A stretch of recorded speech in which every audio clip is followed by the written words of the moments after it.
Oh, it's going to be a busy night. I'm giving this week an 8 out of 10 on the waiverometer. I think it's a really good waiver wire week. I'm excited to talk about these players' big-time priorities. Plus, we'll recap a very fun Monday Night Football game, surprisingly. Adam Azer, Jamie Eisenberg, Dave Richard. Jamie, do you share you're always optimistic about the waiver wire. You must be feeling it this week. I like it. There's no, oh my God, this is the best player ever in fantasy to add. But there are some very good starting options, not just for this week, but for some long-term play. So yeah. It's a fun week on the waiver wire. It's not a break your bank week on the waiver wire, but it's a fun week on the waiver wire. I wish it was there's a guy that's going to be the greatest player ever in fantasy on the waiver wire, because we're going to lose the greatest guy to ever play fantasy. Oh, for another. Yeah, there's weeks. that. But we have Duke Johnson. Not yay! I'm feeling that. I mean, well, there's no guarantee that the starters in the running back situations are going to be out. That's the problem. Yeah. Okay. Rex Burkhead maybe, and I think the long-term players are kind of why I think this is a unique week. Unique New York. Deebo Samuel, Austin Hooper, maybe Dallas Goedert. Well, I was gonna say the tight ends. That's why I kind of gave a little hesitation on saying that there's no break your bank type of guys, because those two tight ends could be startable. The problem is we don't know how long Zach Ertz is out, which puts a little bit of a cap on Goddard. But Hooper's got a chance. We'll see.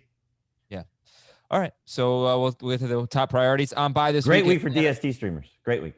Atlanta, Dallas, Kansas City, and the Jets are on bye this week. So there's that. All right. You know what? Let's just throw out some names. Let's rock and roll. Dave, give me your top waiver wire priorities. I think Duke Johnson's probably still going to be at the top of the list among running backs. We don't know for sure if David Johnson's going to be out, but man, if you saw the play, David Johnson was just laid out. So I don't know what his chances are of being able to play, and Duke Johnson would be the workhorse for Houston. So I don't mind that. I'm looking at the receivers too. Jacoby Myers, if he's going to continue to see his targets go up week after week after week like we've seen, maybe he is a guy that could be someone that helps you win your PPR league. Curtis Samuel would be another one. Tim Patrick a third. You just wonder why Julian Edelman couldn't do this, right? Well, I think that's the problem for Myers, is that him and Richie James are going to cost people some fab points, fab budget, because you can't trust Myers in week 10 against the Ravens. And why not? N'Keal Harry may play because he's dealing with a concussion. So that's going to be another factor to consider. And then Edelman will come back. But Myers has been great. I mean, the targets have been fantastic. There's a clear rapport with Cam Newton. And so he's absolutely worth adding if you can, but don't go crazy with him. And the same thing with Richie James. People are going to look at what he did last Thursday, but there was nobody there for the 49ers, and they're getting their guys back. Obviously, Brandon Ayuk is going to play, and there's a chance Deebo Samuel plays as well. So I love the upside of Jacoby Myers, but I think it's going to be a little bit of a trap because of what's coming up and what's returning for the Patriots. So for Myers, he's 20% rostered. He just had 12 catches for 169 yards on 14 targets at the Jets. He's got Baltimore this week, and I'm looking at his first two games, his previous two games, maybe I wonder what you guys think about this, a better estimate of what you might get from Myers this week. That would be 4 catches for 60 yards against San Francisco, 6 catches for 58 yards against Buffalo. So that's the game. 10 to 12 PPR points. Yep, that's right. That's what you're hoping for against Baltimore. They get Houston after that, which is clearly a great matchup. So you'd like to see N'Keal Harry and Julian Edelman be out for those 2 games. But if he's in this shared situation, look, Cam is obviously working his way through. They made this, comment on the broadcast that he's still not trusting his protection. He's dealt with just a lot of different moving parts. He's been in and out of the lineup. He threw the ball really well last night for what he's been doing. A lot of the short underneath routes, he hasn't, necessarily challenged downfield, but he took advantage of what the situation was. It was a great matchup against the Jets. I thought he played well. He did. And Myers was a huge part of that. And so, we'll see what happens moving forward. But again, Jets, Baltimore, totally different scenario here. So what he's going to deal with next Sunday night is a much different animal. Couldn't we say that we know what the floor is for him, that 10 to 12 PPR point range, and that the ceiling, he broke the ceiling against the Jets. I don't think he'll ever be that good. But 8 catches, 90 yards, something like that, I can't rule that out as something that he could do. Yeah, it's hard to say against Baltimore, but against Houston the week after that, I don't mind it. Right. I don't mind using him as a number 3 receiver for the next couple of weeks. But he's not going to do that if everybody's there, though. That's the problem. Well, but do you really care? I'm not sure that's Harry? the case. Yes, I care about N'Keal Harry because they're going to play N'Keal Harry. But he's a different type of receiver than N'Keal Harry. They're still gonna play these guys. And let's also not forget they also just traded for Isaiah Ford, who's going to play as well. So they're getting guys back. They're getting guys on the field, and so it's just a matter of target share. Look, they had nobody last night. I mean, their tight ends were obliterated. Those guys are all hurt. They haven't used them the majority of the season, and so you're just looking at what the landscape is. The landscape was Jets terrible. He had a great opportunity. I think it was his birthday yesterday too. I think they referenced that on the broadcast. So just everything kind of. It's not gonna be as good as well. It's not gonna be as good, but you still think 10 to 12 PPR fantasy points you could get. Yeah, no, I think that's okay. Absolutely in play if there is no Edelman and Harry for the foreseeable future. The game you want to point to is the Houston game because you want to pick him up now, see what he does against Baltimore, hope those guys stay out, and then you get to the Houston game, and if he's still playing at this level, then you got a must-start fantasy option. All right, so let's think enough about Jacoby Myers. You can add him. Dave, I'm sorry, you said Duke Johnson, Jacoby Myers. Did you say Tim Patrick? Was that what I heard? He was in there, but Curtis Samuel is ahead of him. All right, what about Deebo Samuel? That's the guy that if he's available, that's like. And he's out there in 43% of leagues, and we know that he can absolutely contribute to the 49ers offense, especially now that George Kittle isn't going to be back anytime soon. Absolutely should be someone who's a priority. No guarantee that he'll play in week 10, although I think there's a chance that he could make it. Right. That's the problem for him is that if he doesn't play week 10, they have a bye in week 11. This is the long-term play. If you're looking at it from, can I get somebody that I could start in the fantasy playoffs? And the hope would be is that he comes back healthy, maybe this week, gets his, shake the rust off game like hopefully we get from Dallas Goedert, who played before their bye week and didn't do very much. And then you get to week 12 plus, where we don't know what Jordan Reed's going to do or the tight ends. We don't know if Brandon Ayuk is still going to be this guy. And then Deebo Samuel is the number 1 receiver for San Francisco. So he's absolutely in play for sure. But Curtis Samuel is going to be another popular pick, and he's already been picked up in 58% of leagues, so he's not going to be out there everywhere. But touchdown in 3 straight games. His catch rate is like 90% because he's getting all these little short passes. But he gets carries too, and we know that Christian McCaffrey is not going to be back anytime soon. Is there a chance that he gets 3 carries and 5 catches every week, whether the catches travel a foot or 8 yards? I think that there's a chance that he's going to still be involved in that Carolina offense. He's not my favorite receiver to pick up, obviously, but I think I'd consider it at this point. He's the number 1 receiver for me this week because of what the scenario is for Carolina. If there is no Christian McCaffrey and he's not been ruled out yet, then you're looking at the guy who's going to share the backfield role with Mike Davis because we saw that he had 3 carries each of the last 3 games. He scored 2 rushing touchdowns in 2 of those 3. And one of those 3 carry games was with McCaffrey last week against the Chiefs. So they like him in this role, and the target spike is what you have to buy into. So last week was a season high in targets, catches, yards, scored a receiving touchdown for the 2nd week in a row. And you're looking at a game where they're probably going to be in a shootout or chasing points against Tampa Bay because I don't think Tampa Bay's offense is going to be as inept as it was against the Saints. So it's a good opportunity for Curtis Samuel. And if McCaffrey's injury lingers and Mike Davis continues to struggle, then they're going to probably lean on him even more. And not only that, after Tampa Bay, there's Detroit and there's Minnesota. So the next 3 weeks, the toughest matchup is this week. After that, it's going to be even better for Samuel. Yeah.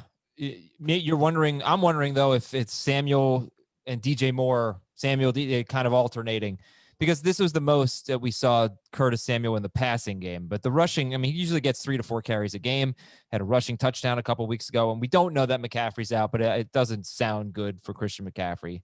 And Mike Davis. But even if McCaffrey is on there, Jamie pointed it out. He still had 3 carries, Samuel. Yeah, he did.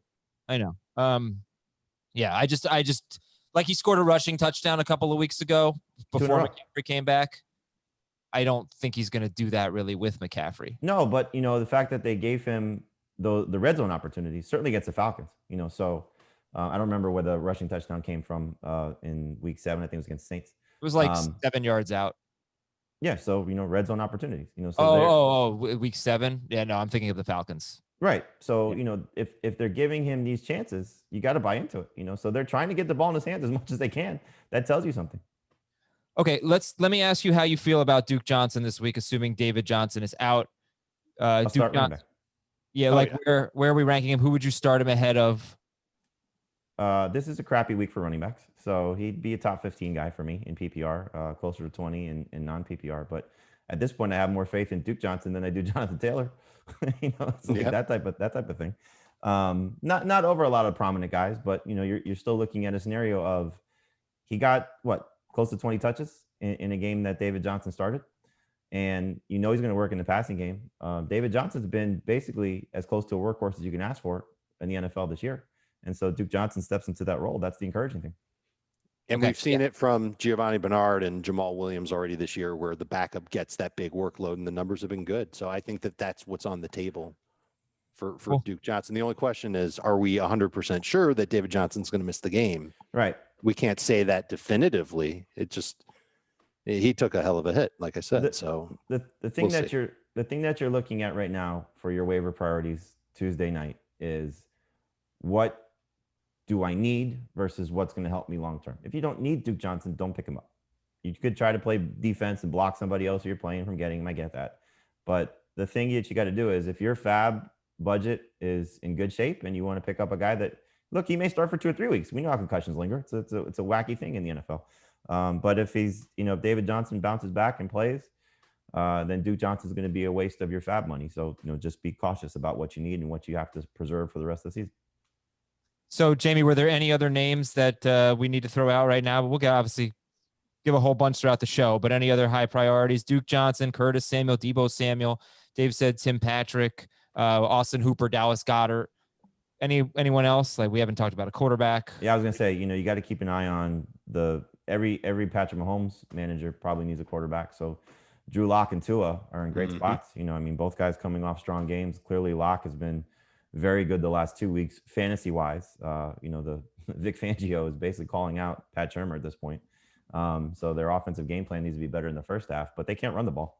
So, Locke, with his receiving core as healthy as it will be, despite the fact that he doesn't have Cortland Sutton and just lost Alberto, but still the main other parts are there and playing well.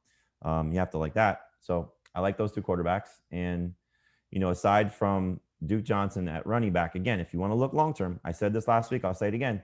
Jordan Wilkins, if the Colts decide to make a change, it was 2 weeks ago, he outplayed Jonathan Taylor. Last week, Taylor had the fumble, so it's funny how Frank Reich is putting it on Tom Rathman to determine who's how the rotation is going. And he said it was a game flow thing. It's a good matchup against the Titans. We've seen them give up a lot of production to running backs. So I'm still going to give Jonathan Taylor one more chance, but Jordan Wilkins is somebody I'd like to have on my fantasy team just in case Taylor has another mistake or struggles. What about the world's most uninspiring superhero? Gallman. Freeman could be back this week. Right. That's the But hasn't Gallman earned enough to have that role? No. To be the lead back for the Giants? You don't think so? No. Well, I would say that if he did, then you're really talking about a split. And it's going to be a split either way. Yeah, but it could be Freeman on. It could go back to where Devontae's playing in passing situations and Gallman is in the rushing down role. I think he's looked better than his numbers, but I don't know. It's crowded backfield. He scored a touchdown in 3 straight games. Right. But the passing down work has been terrible for him. So they've been using Alfred Morris. I'm sure that Freeman's better than Alfred Morris. So he'll come in and I don't think he's going to get Wally pipped and all of a sudden doesn't play. Yeah, I don't remember him being amazing when he was playing. Well, his two games prior to getting hurt were better than Gallman. That's true, but it's not but he had a lot more work than Gallman did. Yeah, I know their run game's terrible, so let's just say that. But you could get some touchdowns there. J.D. McKissick, 47% roster. Just have to throw his name out there. Mm-hmm. Lions give the 4th most receiving yards per game to the running backs, and just a stat on Drew Lock, who Jamie mentioned. 4 of the last 5 quarterbacks to face the Raiders have scored 27 more points. Mm-hmm. And the one exception was Baker Mayfield in the horrible weather, right? I think in the tornado. So lock it up. All right. Tonight, if you need more advice, come join us on Twitch, 8 p.m. Eastern, twitch.com/FF today. Come join us. We have a lot of fun. We answer your questions.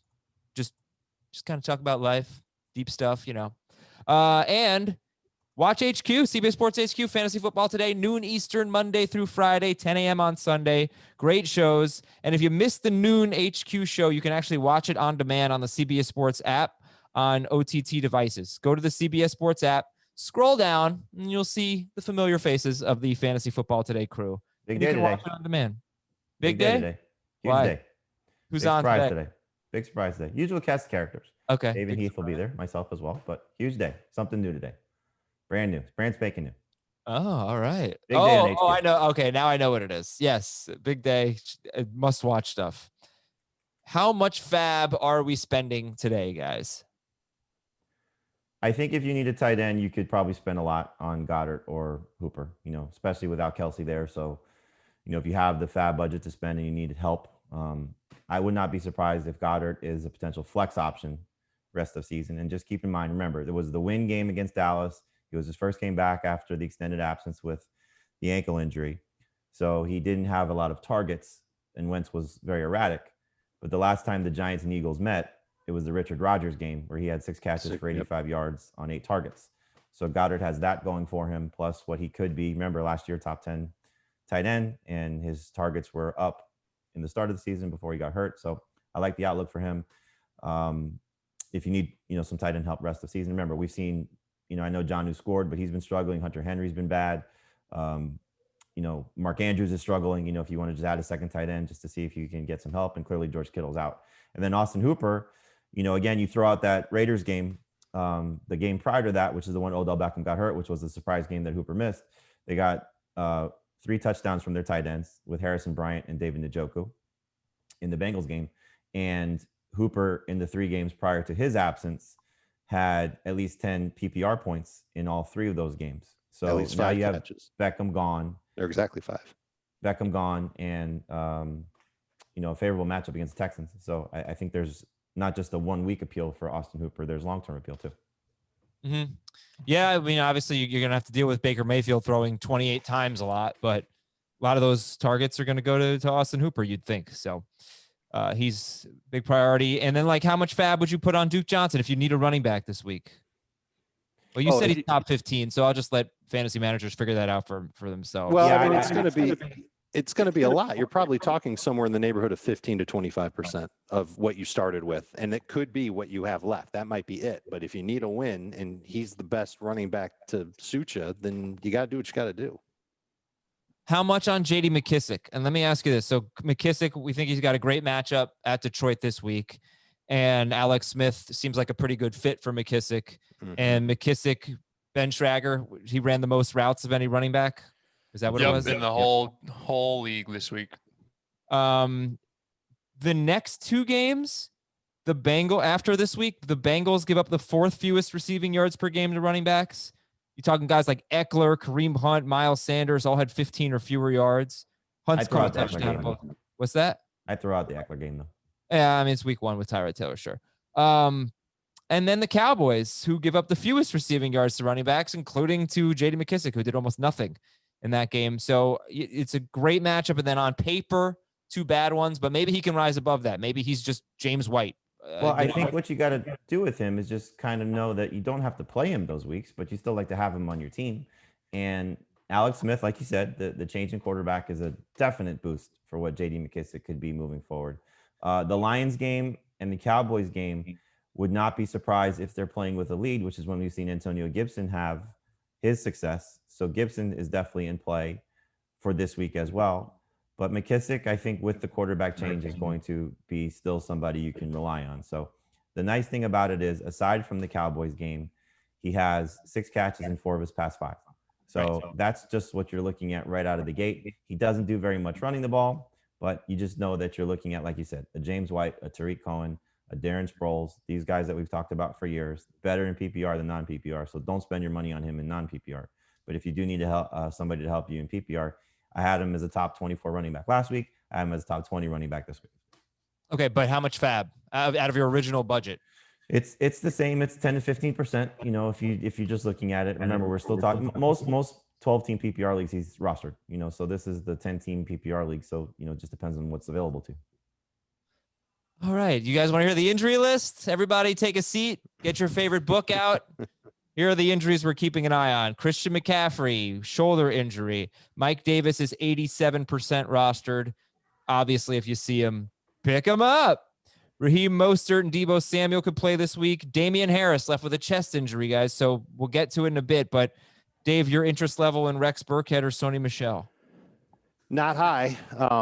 They're playing Baltimore. Not an easy matchup for him. I do like Burkhead's versatility. Maybe he gets 10 touches against the Ravens. That might mean 50 yards. I don't feel great about Rex Burkhead this week as anything more than a non-PPR or half PPR flex. It is a very similar setup to what you have with the receivers for the Patriots, because if there is a long-term absence for Damian Harris, then you get Houston in week 11, and that would be a good matchup for whoever the lead running back is for. Right, but that's the problem. So it's the same thing. You're looking at Rex Burkhead coming off a very good game. Same thing like Jacoby Myers coming off a very good game. And if Harris is out, what Rex Burkhead has been whenever there's been just one absence. Whether it's James White, whether it's Sony Michel over the last couple of years. So he's their jack of all trades, and I could still see him being their best running back even though Michel's there. So I would like to have Burkhead stashed if I have an open roster. Baker right, Mayfield. But he's not going to be like a 10% of fab guy. No. Right. Okay. Well, if you're desperate, Baker Mayfield could be off the reserve COVID list. And again, I'm going to say that, let me go back to that thought.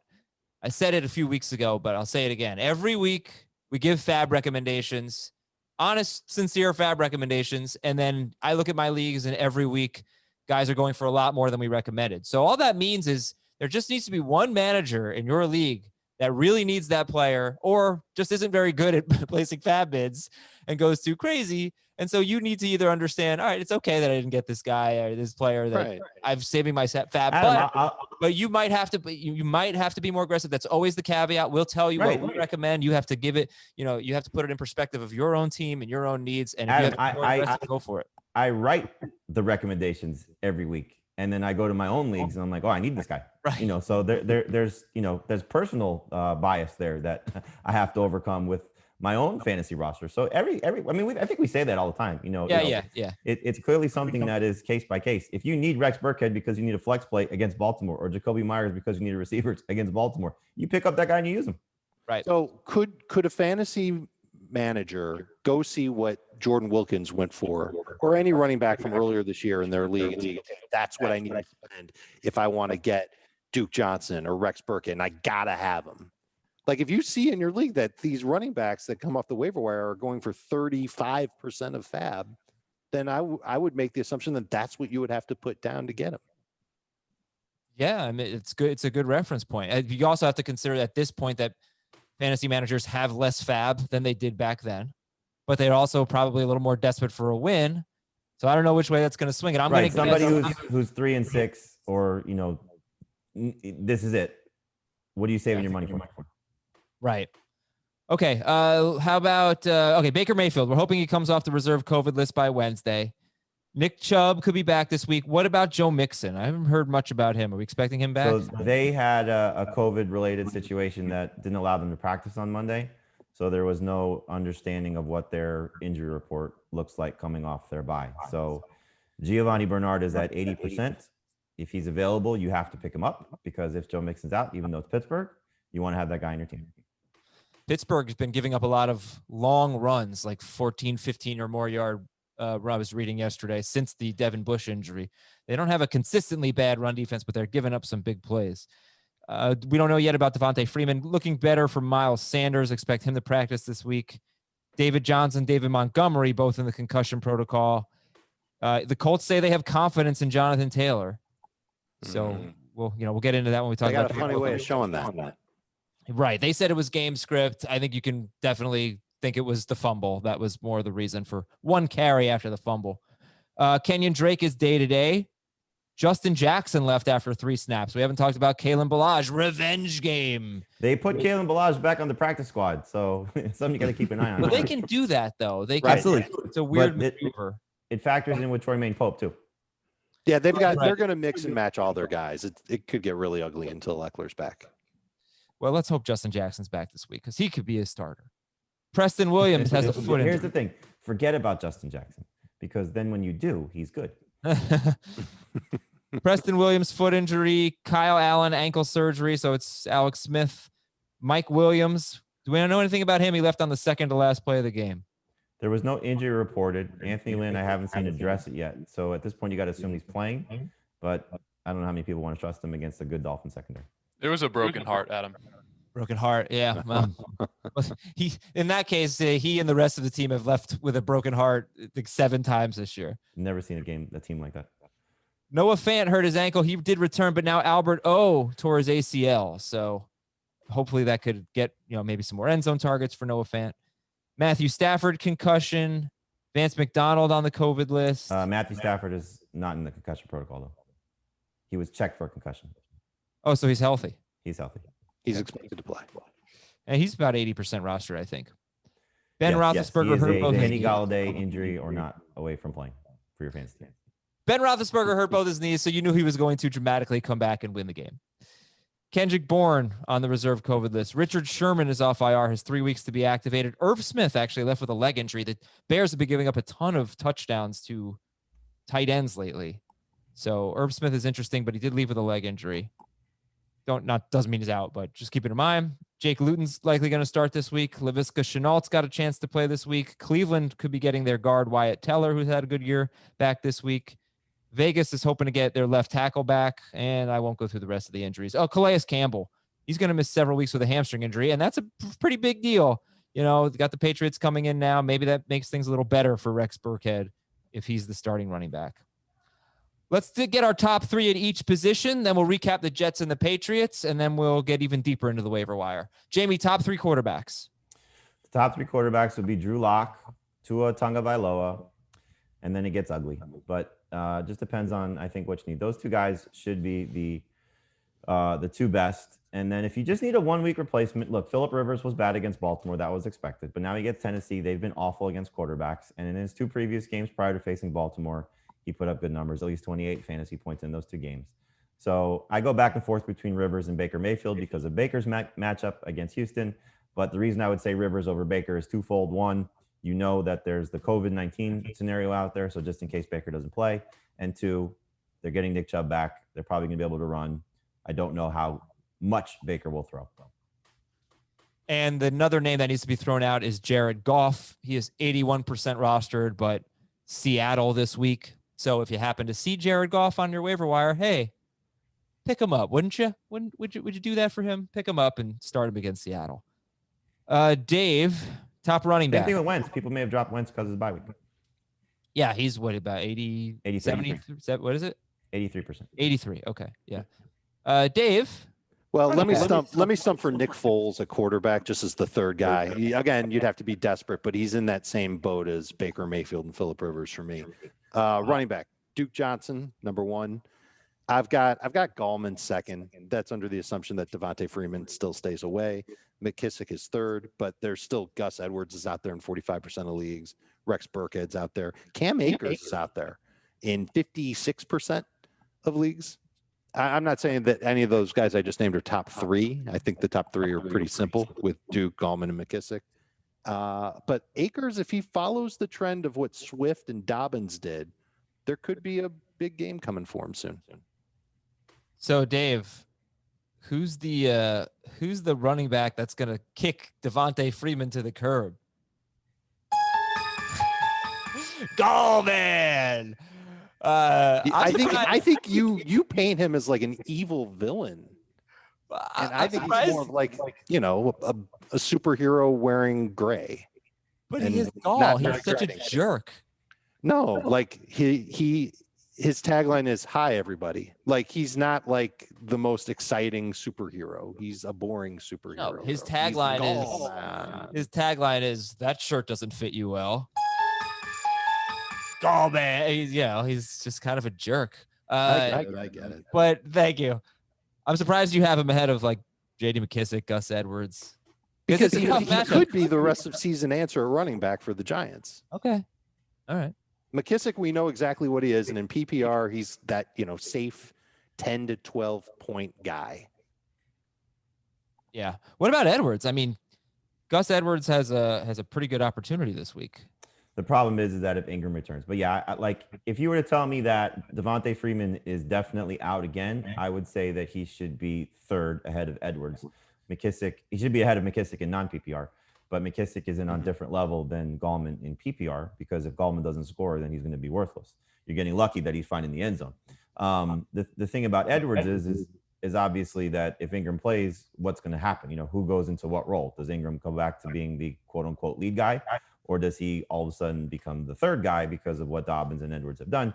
The nice thing for Edwards is they threw the ball to him last week, had 2 catches, and he scored in back-to-back games without Ingram there. So, I think Gallman and Edwards are relatively the same based on what their production has been, their touches have been, their workload has been. I would certainly take Edwards over Gallman based on his matchup this week because it's great against the Patriots.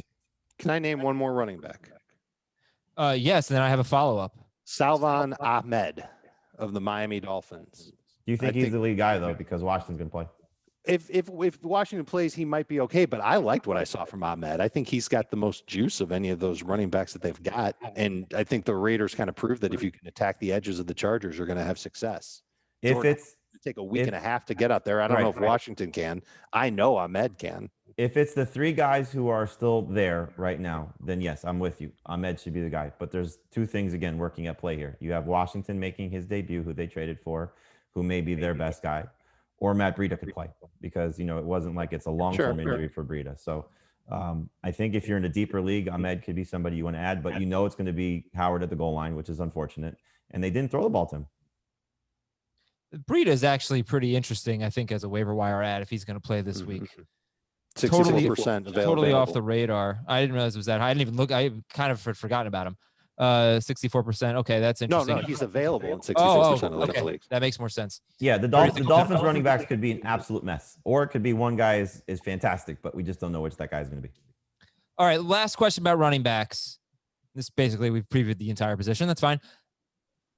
Why not more aggressive on Jordan Wilkins here? You just don't see a scenario where he's really taking over for Jonathan Taylor? No. I don't think it's a situation where Taylor is, hey, bye-bye, go sit down forever because Jordan Wilkins is not great. I mean, Jordan Wilkins had a strong performance 2 games ago against Detroit with 20 for 89 and a touchdown. And Taylor fumbled last week. And so how much of this is, look, because Taylor was actually running well before the fumble. It wasn't like he was bad against Baltimore. His first carry was very good. And so, you just have to say, you see what the upside is with Taylor. What his potential is, and I'm sure Tom Rathman and Frank Reich are looking at it and saying, God, just do the right things, dude. Just do what you got to do, and we're going to give you as many touches as you can handle. And so, short week, we'll see what happens. I'm still going to start Taylor as a number 2 running back, but Wilkins is somebody I'd like to have on my team just in case. Yeah, the thing is about Jonathan Taylor is that he's not having a good year. I was just reading about him in The Athletic, and then I was looking at some of the comments. A couple of Colts fans put the Trent Richardson tag on him, so they're pretty discouraged. He's just not doing well. He's not making big plays, and he's 1 fumble away from being code red if he fumbles again. And we know fumbles are an issue here. So yeah, Jamie framed it well earlier. You never know. Jordan Wilkins is not a bad player to add and to stash. You just don't know what's going to happen there. But it would take a massive commitment by the Colts coaching staff to make Jordan Wilkins useful in fantasy. And he's never been consistently good, ever. I cannot prioritize him. I just can't do it. He's also never had this opportunity to, this offensive line, this coaching staff, this system with everything they're looking at here. So I don't know if the offensive line is as good. It's definitely one of the better ones in the league at this point, but I think it's been a letdown. Oh, by comparison to last year, yes. Yeah. Let's take a quick break here on Fantasy Football today. When we come back, we got wide receivers, tight ends, all the DSTs, and make sure you're picking up Jason Sanders, please, and Rodrigo Blankenship. All right, kickers matter. We'll be right back on Fantasy Football today. Let's talk about some wide receivers now. Jamie, give us our top wide receiver priorities. Well, Curtis Samuel would be one, just based on the opportunity to get some carries with McCaffrey potentially out and, build off what he did last week. I wish it was DJ Moore getting these targets, but season high in targets, catches, receiving yards, and caught a touchdown for the 2nd week in a row. And facing a tough matchup against Tampa Bay, but you're looking long-term, again, depending on how long McCaffrey's out, as well as what his role could be in the passing game. Jacoby Myers would be 2nd for me, just looking at what the setup is for him. Hopeful that what we saw against the Jets is something that they could build off of. But like I said earlier, you just got to worry about the return of N'Keal Harry, the return of Julian Edelman, and tough matchup against Baltimore this week. And then I'm going to put Alan Lazard 3rd. He's not very available at 62% with his roster percentage, but 17 plus PPR points in 2 of the 3 games that he played. And with the way Aaron Rodgers is playing right now, it's not a bad idea to have one of his top guys. Samuel, Myers, Lazard, Curtis Samuel, that is. I'm sure Deebo Samuel will be up there as well. Dave, any other names you want to add? I know you like Tim Patrick. Patrick is third for me. I've got Myers 1, Samuel 2, Patrick 3. And it's more so for the PPR factor for Myers. It's the same reason why Jamie liked McKissic better than Gallman, because the catches should be there. And I'm not worried about N'Keal Harry coming back and suddenly ruining Jacoby Myers. I think Myers has to be a part of the Patriots game plan moving forward just because of how he's connected with Cam Newton. They'd be foolish to take that away. But Patrick isn't the number 1 receiver in Denver anymore. It has happened. Jerry Judy is that guy. The double-digit targets the past 2 weeks kind of proved that. But what I am hoping for is that Patrick knocked the rust off last week, and he still scored in that game. And then he can step up moving forward, get more targets than he did last week. This Denver offense, Drew Lock isn't a perfect passer by any stretch, but he's attempting over 40 passes per game. I'd like to see that continue. And Jamie already told you, you could see it by watching the game as well. They are not very good at running the football with running backs. So they're going to throw it a lot. And Patrick should end up being that second best target for them. So I'm excited about him, even if he's just a bench guy that I could use in place of a receiver who's on bye later on this year or gets hurt later on. I think he can fit that bill. They're using a lot of guys. I mean, KJ Hamler had double-digit in targets last week.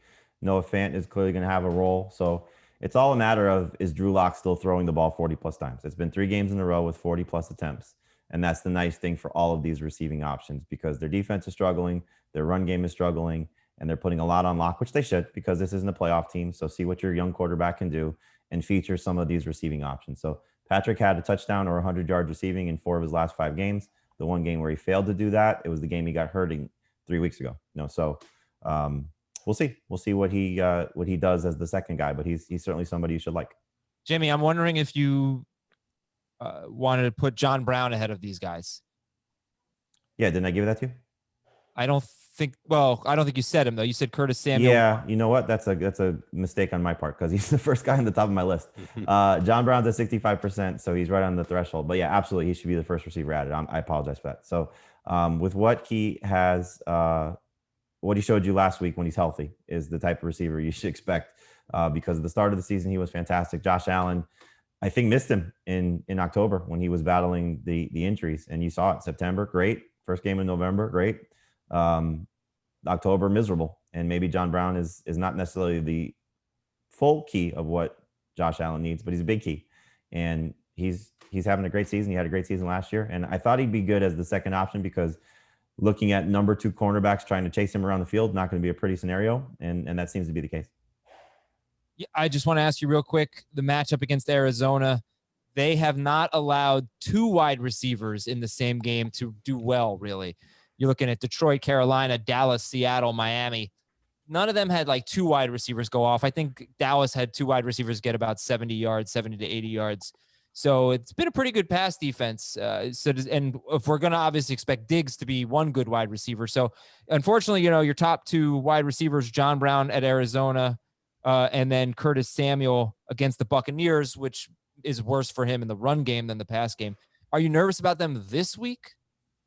John Brown, I'm starting, so like you said, it hasn't been 2 receivers consistently, but Preston Williams scored. Devontae Parker had 12 PPR points, so in PPR, you can still get 2 guys getting decent production. DK Metcalf just missed a touchdown at the end of the game.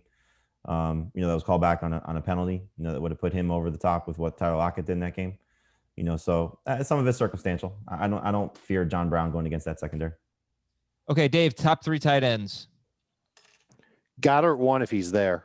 He's available only in 37% of CBS Sports leagues. But if he's there, he's got the chance to be the best Eagles tight end rest of season. I know that Zach Ertz will come back, but Zach Ertz really wasn't doing that great when he was out there before. Hooper is really close as far as like the difference between 1 and 2. That's why I wouldn't spend a ton to get Goddard. I would try and probably put the same bid in for Goddard and Hooper and be happy to get either one of them. But Hooper's available in 60% of CBS Sports leagues, 5 catches in each of his past 3 games. Now he's coming back to a Browns offense without Odell Beckham, and I think he's going to continue to get a lot of targets. You can take that as a tight end. There aren't a lot of guys that are like that. Jimmy Graham is 3rd. I really don't want to talk about him, but he is a top 10 fantasy tight end right now. If you just look at the raw data and fantasy points that he scored. It's his first touchdown last week since week 5, but he does have 4 games in a row with at least 6 targets. So, they're throwing the ball around all over the place. Like Dave said, Nick Foles is in play because of the volume of passing in the matchup against Minnesota. Minnesota has allowed some big production to tight ends lately. I think it's 3 of their last 4 games, the tight end has scored. I want to go back to something because I'm glad you brought up John Brown because it's at the top of my list for wide receivers, and I can't believe that I didn't mention him first. He is a break the bank guy. He is absolutely somebody that if he's available, you should have on your fantasy team because he could be a difference maker. Okay, and you're right about Jimmy Graham. 3 of the last 4 tight ends, 3 of the last 4 games, Minnesota's allowed a touchdown to a tight end. The one time they didn't, they gave up 5 catches for 79 yards to Robert Tonyan, plus another 46 yards. Tonyan, right. Plus another 46 yards to Jay Starnbagger. So that's Jimmy Graham. Jimmy Graham is the number 6 tight end in fantasy, and he is rostered in 52% of leagues. And I don't that's fine. You don't have to treat him like the number 6 tight end in fantasy. Adam, we're in a league together, the flex leagues, where I drafted Blake Jarwin, and I've picked up both, or over the course of the season, Trey Burton, Jimmy Graham, and Robert Tonyan. I've dropped Robert Tonyan, so I have Trey Burton and Jimmy Graham. And every week I look at my Titans, and I'm like, I don't want to play Jimmy Graham. I don't want to play Jimmy Graham. And every week I play him, and he's not awful. Yeah, get some targets, get some catches. Right. He's the Todd Gurley of tight ends. True. How about that? DSTs, who are Jamie, you said it's a great week for streaming DSTs. Who do we got? The top 2 are fantastic. The Saints and the Eagles are available, and the Saints get the 49ers. Who knows what that offense is going to look like, but it looked bad the last time we saw them against the Packers. Nick Mullins is a turnover machine, so love the setup for the Saints, especially after you saw what they just did against Tampa Bay. And then the Eagles against the Giants. Look, the Giants played well against the Washington football team, but I don't think that's a good indication of this team being a good offensive team. So the Eagles coming off their bye week, they should be healthy on the defense side of the ball as well. So great setup for those 2. Then there's some interesting ones. The Lions, because you've seen what the Washington football team looks like offensively. It's not a good defense, but Alex Smith just had 3 interceptions against the Giants, and he's not going to challenge down the field. So it's going to be a dink and dunk type of offense. Maybe Matt Patricia can actually do some coaching and give the defense a game plan that could help their fantasy production. The Dolphins, I know it's a tough matchup against the Chargers, but their defense has been great. They scored a defensive touchdown each of the last 2 weeks. So there's somebody that you can buy into against Justin Herbert going across the country. And then the Vikings defense against the Bears, they give up a ton of sacks. Again, the Vikings defense isn't great, but Nick Foles likes to fall on the ground and tends to turn the ball over as well. That's an excellent way to put it. Saints and Eagles 1, 2. Dave, who do you like better, Saints or Eagles? Saints first, Eagles second. I've got the Vikings third, followed by the Dolphins and the Lions. Okay, so that's the same top 5. There are 2 teams that are rostered in, I think, 67% of leagues that are also interesting. The Packers get the Jaguars, and the Giants against the Eagles. They're probably going to be some sacks, hopefully some turnovers. That the Giants against the Eagles a few weeks ago were not that bad. So, but I think we dropped the Packers and the Giants for the Saints and Eagles, right? And we dropped the Giants and the Packers. Yes. I'd also take a look just because they were playing New Orleans. Some people dropped the Bucks, and their matchup against Carolina. I'm sure they're going to be a little upset after what happened to them.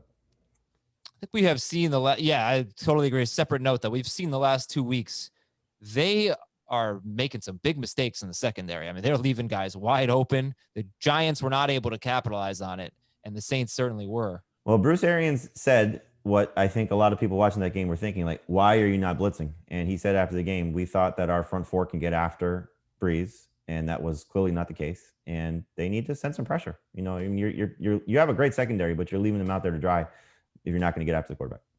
They might be able to get away with the same game plan this week, though, because the Panthers' offensive line isn't anywhere as good as the Saints' offensive line. True. Jamie, who are the kickers to add? You mentioned Jason Sanders. I'd go back to Mason Crosby. He's been a little bit of a bust based on where he was earlier this season, but the Jaguars give up a lot of production to opposing kickers. And then I'm still going to buy into Blankenship. I know he's been bad since their bye week, but I think this matchup against Tennessee, they'll move the ball. Whether they have success in the red zone, we'll see. But I'll trust Blankenship once again. All right, I'm going to recap for everybody, and then we still have more time. We'll still talk about more names. Drew Lock, Tua Tagovailoa are the top 2 at quarterback this week. There's also, you could find Jared Goff, Carson Wentz on your waiver wire. Well, I'll ask you guys about Teddy Bridgewater in a bit. Nick Foles might not be terrible. So there's some options there. He's terrible, but he may be a good fantasy player. Right, exactly. Right. He's The the thing Jimmy about- Graham of quarterbacks. Yeah. I mean, he's got the Vikings, and you see they give up a ton of fantasy points to quarterbacks. Look at the quarterbacks they've played, though. I mean, they have played like Hall of Famers basically most of the year. And Nick Foles is A Super Bowl MVP. Our running back, Duke Johnson, J.D. McKissick, Wayne Gallman, depending probably on Freeman, Gus Edwards, Rex Burkhead, Cam Akers, not bad long-term, Jordan Wilkins, good long-term to stash. Wide receivers, Debo and Curtis Samuel are interesting, but John Brown is Jamie's favorite. Break the bank on John Brown, who's 65% roster. Jacoby Myers, Alan Lazard, Tim Patrick. These are names to know. Tight ends, Dallas Goedert and Austin Hooper ahead of the pack. Jimmy Graham would be third. DST, Saints, Eagles, Lions, Dolphins, Vikings, or Saints, Eagles, Vikings, Lions, Dolphins. No, Lions are Dolphins. dead last. Dolphins, okay. Don't go with bad defenses. Jason Sanders. Still go with the Vikings. They've been playing a little better. Little bit. But they're still not good. Jason Sanders, Mason Crosby, Rodrigo Blankenship are kickers to know. Patriots 30, Jets 27. We covered this through the waiver wire. We covered a lot about the Patriots here. First question, though. By the way, Mekhi Becton left with an injury. That was Jets left tackle. Rookie, he's having a pretty solid year, so he left in the first quarter. When he's healthy. Yeah, he's right in and out all the time. All right, Cam Newton. Like, you got the game you wanted against the Jets. He has scored 8 rushing touchdowns now this year? Yeah. And is that right? Sounds right. Yeah. Do you drop him or do you keep? You're not starting him against Baltimore. Then it's Houston and Arizona after that. But I put him on the drop list. Yeah. Just because, you got what you needed. And, I'll just give you, one example. I have Cam and Josh Allen as quarterbacks. And I'm going to drop Cam to pick up Drew Lock. It's a 10-team league, so Lock should be available. Okay. So what about Jamison Crowder? How concerned are you about the situation? Because Perryman, Mims, both healthy. We haven't really seen that this year much. They got 15 targets combined. Crowder had 2. Luckily, one of them was a touchdown catch. Great touchdown catch. But this is a 20-yard touchdown catch. It reminds me of what Flacco's tendency is. I think it played out perfectly in this game. He's not a dink and dunker. He's a downfield thrower, man. He thinks of himself as a cannon-armed quarterback. He might be the only one that thinks himself that way. I don't know what the scenario is because I haven't, looked at the game extensively just aside from watching it last night. But the touchdown catch, Crowder had 3 guys chasing him. I'm going to guess he got Belichicked. Like, let's let Rashad Perryman and Denzel Mims beat us and not let the best receiver on the other team beat us, really the best offensive player on the other team beat us. So I would imagine that's part of what happened to Jamison Crowder last night. Along with Flacco. I mean, Dave's right. Flacco's a different quarterback than Sam Darnold. He'll be back to being awesome in PPR when Darnold's back. Yeah, plus they have their bye. You don't have to worry about it. You're not dropping James Crowder. I don't know what his typical snap count is, but he only played 2/3 of the snaps, and he was coming off an injury. So maybe that was his lowest. Straggers tell me that was his lowest of the season, 67% lowest of the season. So that had something to do with it too. Luckily, he got you that touchdown. Crowder was only started in 25% of leagues.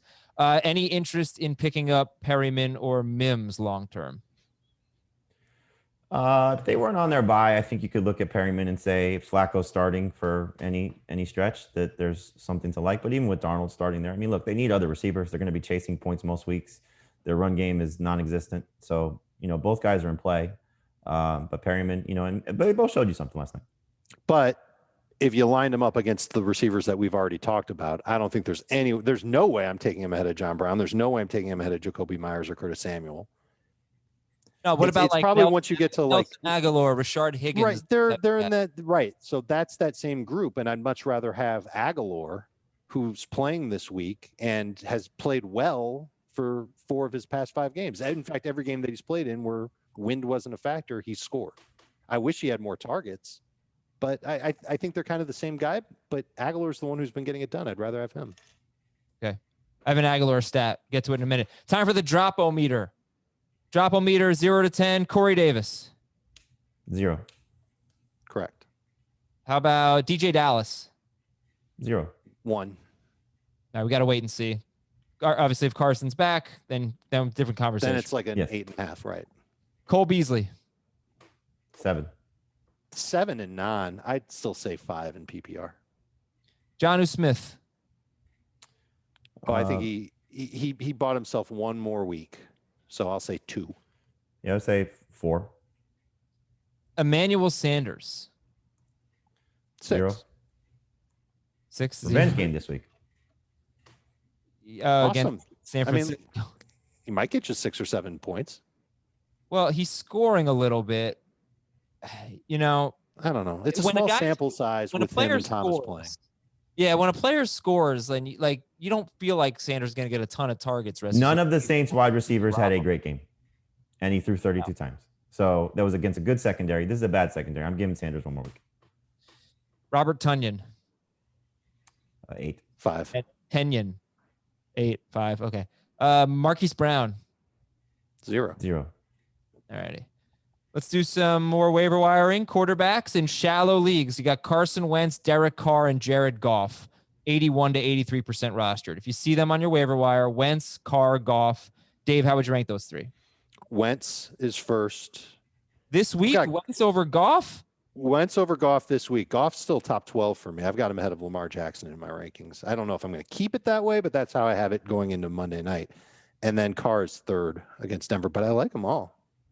Okay. But Wentz is my favorite of the 3 rest of the season. I know I said this a few weeks ago and he had 32 points against the Giants, but the guy is really having a bad year. They are definitely healthier. That's going to help. So, The only guy that I would put ahead of Carr this week. I'm sorry, I shouldn't say that. I would put Lock and Tua in that order ahead of Carr. So the order that I would have it is Goff 1, Wentz 2, Lock 3, Tua 4, Carr 5. okay. I love Lock this week. And then we've got Rivers at Tennessee. They've allowed multiple touchdown passes in every game since week 1. Mayfield, if he can just throw enough against Houston, they just allowed 23 points to Jake Luton.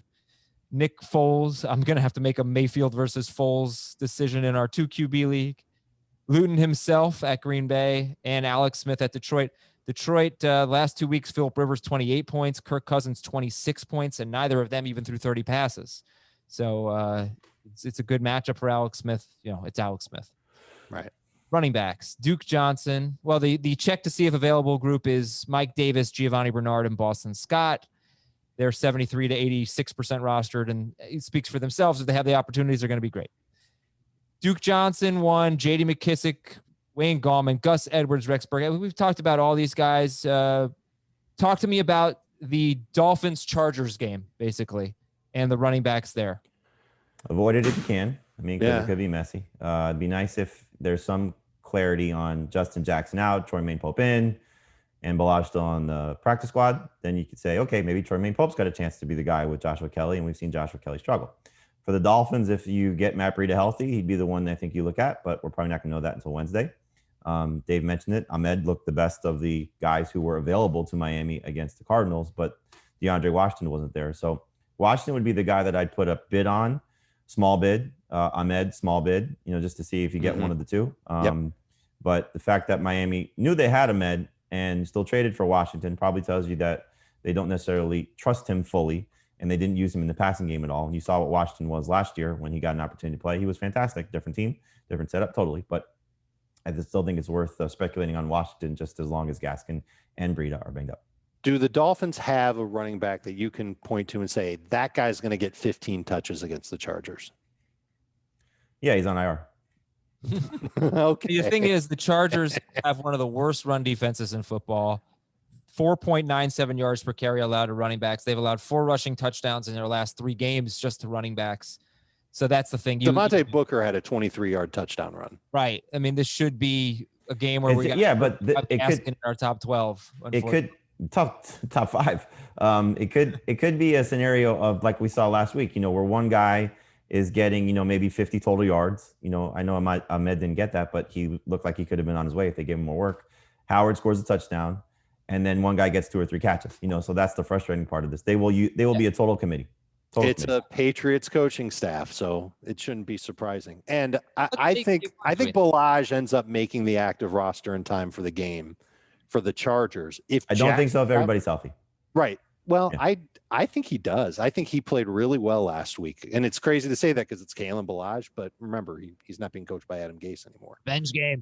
I do He's not think, just left Gase once, he's left Gase twice. Yeah, I know. And it's like he's twice as good, which is saying something for him. But if You get a Jackson's bigger out, boost every if time Ja- you leave Adam Gase. if Jackson's out and if Troymaine Pope is out, he's going to be my favorite Chargers running back for sure. I think he could end up being a 15 touch guy who could you could start as a number 2 running back, but it takes that. Jackson. Yeah, I wouldn't do that. It's a tough matchup. Chase Edmonds just showed you what you can get, a lot of work and bad production. Well, that's the thing. They were one of the worst run defenses in football before according to like DVOA and some other metrics before the Chase Edmonds game. I don't know how Edmonds had such a bad game. It was so disappointing Because they used him the wrong way. They needed to throw him the ball They gave 10 him 20 times. touches. They gave him 20 carries. Like he should have done 20, better. 25. They used him like they used Kenyon Drake. Yeah. Well, Not the same type of running back, but Ballage is. Okay. So Bears running backs. Pass. No, thank you. Somebody's going to have to get some work, right? Yeah, I'm going to guess if Montgomery's out, we see Lamar Miller make his debut because he's sitting on their practice squad. So, you look at Cordero Patterson and Ryan Nall. Nall didn't get a carry last week despite Montgomery leaving the game. He scored a touchdown through the air. I mean, Patterson is. How many catches did he have? I think he had 4. No. Yeah. So maybe there's something there, PPR, but I don't know if I he's Nall, man. Nall and Boyd. Wide receivers. Okay. Jerry Judy would be a big priority. Jamie, you also have AJ Green listed at 68%. What's your interest level in him? Long term, I don't want to necessarily judge him on the one bad game he had prior to their bye week. He was starting to make some strides prior to that. You're not going to play him this week against Pittsburgh, but it's not a bad stash candidate just to see what happens to close the year. John Brown, Curtis Samuel, Jacoby Myers, Alan Lazard, and Deebo Samuel, and then Sterling Shepard. You want 6 catches. Sterling Shepard's got him. Every game he's been healthy. Marquez Valdez. Every game he's been healthy too. Yeah. Marquez Valdez Scantling. What do you think? I just gave him to because the way that I write it is different than the notes I gave you. So I just gave you both Packers guys together. So Gotcha. Lazard is the one you want to pick up. Valdez Scantling is you're stuck, dart throw, hope that he, scores again. But 4 targets last week, 2 catches, 53 yards and 2 touchdowns. It's just too fluky. I hope that people in your league go after Valdez Scantling. Like you shouldn't be the one to chase him. Let others chase him. It's hard to ignore 184 yards and a touchdown from Richie James. What are your thoughts on him at New Orleans this week? Richie James. He could be in a good spot if Bourne doesn't play and Deebo Samuel's out because we just don't know what the tight end production is going to be. I'm hoping Jordan Reed has a better game, but Ross Dwelly's still there too. I think you look at he clearly showed Kyle Shanahan and the coaching staff something that he could play and needs to be involved. And so as long as Deebo's out and Bourne is out, then not a bad number 3 receiver in deeper leagues. Better as a number 4 guy, but this is not a guy you want to put in a bid for unless it's just a $1 bid, 0 bid, or waivers run through once or twice, and you need a receiver just to see what happens because we could get to the end of the week and everybody's healthy. Another receiver that you better hope people in your league chase. They see those big numbers and they run to get Richie James. Dave likes Tim Patrick. I'm sure we probably both like I'll like Tim Patrick to a degree at Las Vegas. That could be a high scoring game. KJ Hamilton. If you love Drew Lock, then I think Tim Patrick has to at least be in mind. Not a top 3 guy, but in mind. And don't Darnell forget Mooney. KJ Hamler either. Yeah. Hamler's on the list too. I had a ton of targets last week. Darnell Mooney, Minnesota allows the 2nd most fantasy points to wide receivers. If we can just get 7 targets for Darnell Mooney, which he's around that most games.